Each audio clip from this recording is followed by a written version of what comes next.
Now on Nova. Take a thrill ride into a world stranger than science fiction, where you play the game by breaking some rules, where a new view of the universe pushes you beyond the limits of your wildest imagination.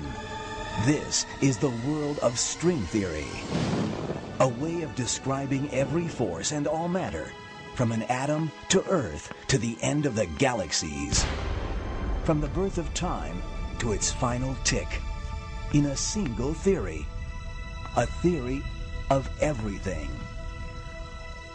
Our guide to this brave new world is Brian Greene, the best-selling author and physicist. And no matter how many times I come here, I never seem to get used to it. Can he help us solve the greatest puzzle of modern physics? That our understanding of the universe is based on two sets of laws that don't agree. Resolving that contradiction eluded even Einstein, who made it his final quest. After decades, we may finally be on the verge of a breakthrough. The solution is strings. Tiny bits of energy vibrating like the strings on a cello. A cosmic symphony at the heart of all reality. But it comes at a price. Parallel universes and 11 dimensions, most of which you've never seen. We really may live in a universe with more dimensions than meet the eye. People who've said that there are extra dimensions of space have been labeled crackpots or people who are bananas. A mirage of science and mathematics? Or the ultimate theory of everything? If string theory fails to provide a testable prediction, then nobody should believe it. Is that a theory of physics or a philosophy? One thing that is certain is that string theory is already showing us that the universe may be a lot stranger than any of us ever imagined. Coming up tonight. It all started with an apple. The triumph of Newton's equations come from the quest to understand the planets and the stars. And we've come a long way since. Einstein gave the world a new picture for what the force of gravity actually is. Where he left off, string theorists now dare to go. But how close are they to fulfilling Einstein's dream? Watch The Elegant Universe right now.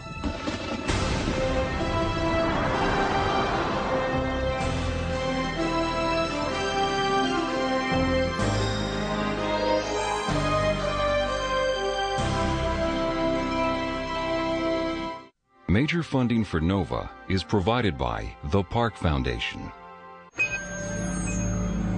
Science. It's given us the framework to help make wireless communications clear. Sprint is proud to support NOVA. We see an inventor. At Microsoft, your potential inspires us to create software that helps you reach it. Your potential, our passion. Funding for the Elegant Universe is provided by the Alfred P. Sloan Foundation to enhance public understanding of science and technology. And by the National Science Foundation, America's investment in the future. Additional funding is provided by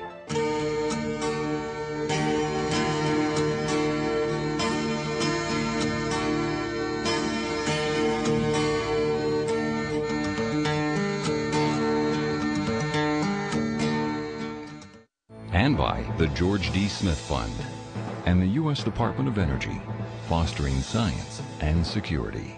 Major funding for NOVA is also provided by the Corporation for Public Broadcasting and viewers like you. Thank you.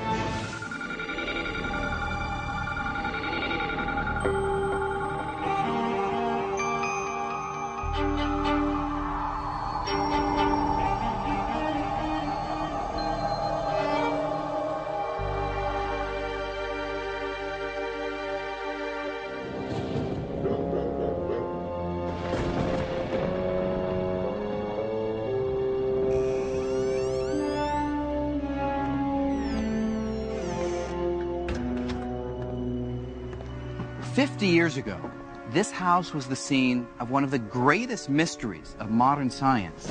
A mystery so profound that today, thousands of scientists on the cutting edge of physics are still trying to solve it. Albert Einstein spent his last 2 decades in this modest home in Princeton, New Jersey. And in his second-floor study, Einstein relentlessly sought a single theory, so powerful it would describe all the workings of the universe. Even as he neared the end of his life, Einstein kept a notepad close at hand, furiously trying to come up with the equations for what would come to be known as the theory of everything. Convinced he was on the verge of the most important discovery in the history of science, Einstein ran out of time, his dream unfulfilled. Now, almost a half-century later, Einstein's goal of unification, combining all the laws of the universe in one all-encompassing theory, has become the holy grail of modern physics. And we think we may at last achieve Einstein's dream with a new and radical set of ideas called string theory. But if this revolutionary theory is right, we are in for quite a shock. String theory says we may be living in a universe where reality meets science fiction. A universe of 11 dimensions, with parallel universes right next door. An elegant universe composed entirely of the music of strings. But for all its ambition, the basic idea of string theory is surprisingly simple. It says that everything in the universe, from the tiniest particle to the most distant star, is made from one kind of ingredient: unimaginably small, vibrating strands of energy called strings. Just as the strings of a cello can give rise to a rich variety of musical notes, the tiny strings in string theory vibrate in a multitude of different ways, making up all the constituents of nature. In other words, the universe is like a grand cosmic symphony, resonating with all the various notes these tiny, vibrating strands of energy can play. String theory is still in its infancy, but it's already revealing a radically new picture of the universe, one that is both strange and beautiful.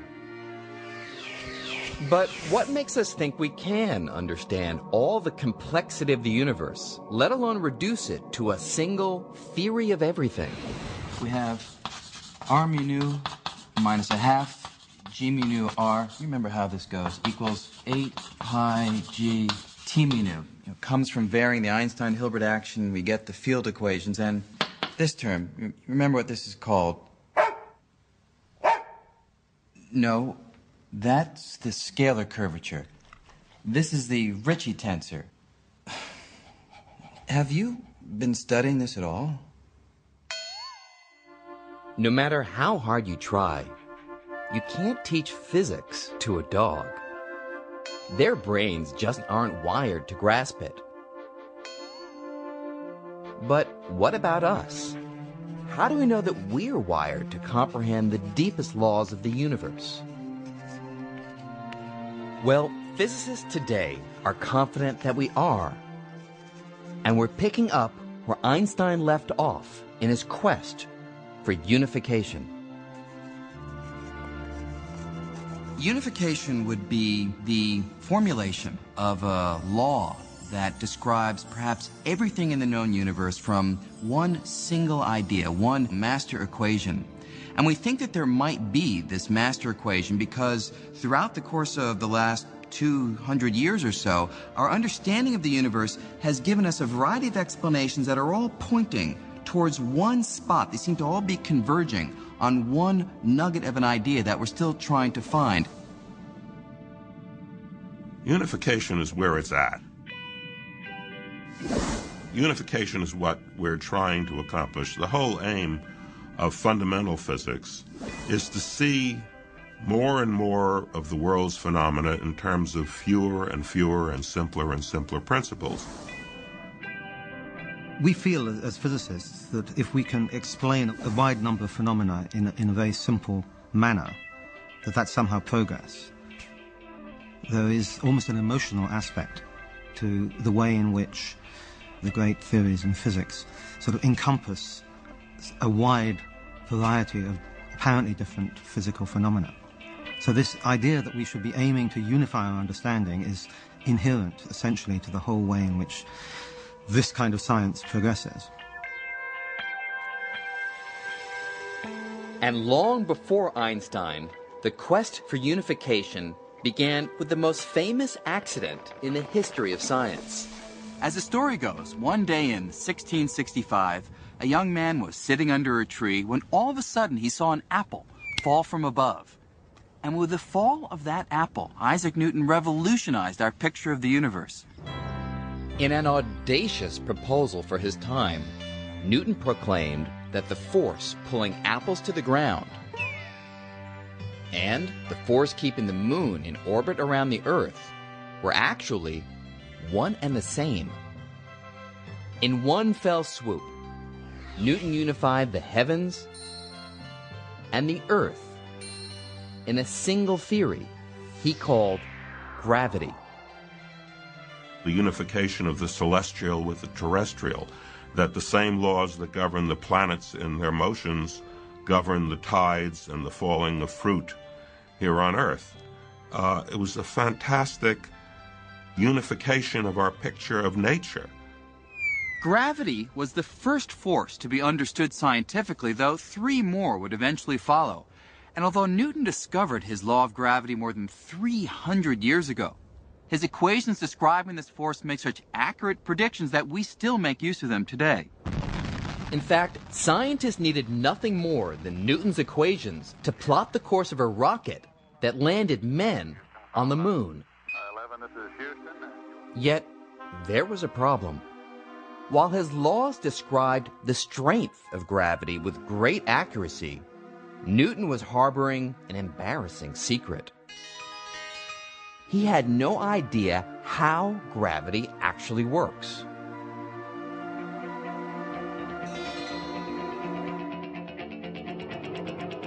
For nearly 250 years, scientists were content to look the other way when confronted with this mystery. But in the early 1900s, an unknown clerk working in the Swiss patent office would change all that. While reviewing patent applications, Albert Einstein was also pondering the behavior of light. And little did Einstein know that his musings on light would lead him to solve Newton's mystery of what gravity is. At the age of 26, Einstein made a startling discovery: that the velocity of light is a kind of cosmic speed limit, a speed that nothing in the universe can exceed. But no sooner had the young Einstein published this idea than he found himself squaring off with the father of gravity. The trouble was, the idea that nothing can go faster than the speed of light flew in the face of Newton's picture of gravity. To understand this conflict, we have to run a few experiments. And to begin with, let's create a cosmic catastrophe. Imagine that all of a sudden, and without any warning, the sun vaporizes and completely disappears. Now, let's replay that catastrophe and see what effect it would have on the planets according to Newton. Newton's theory predicts that with the destruction of the sun, the planets would immediately fly out of their orbits careening off into space.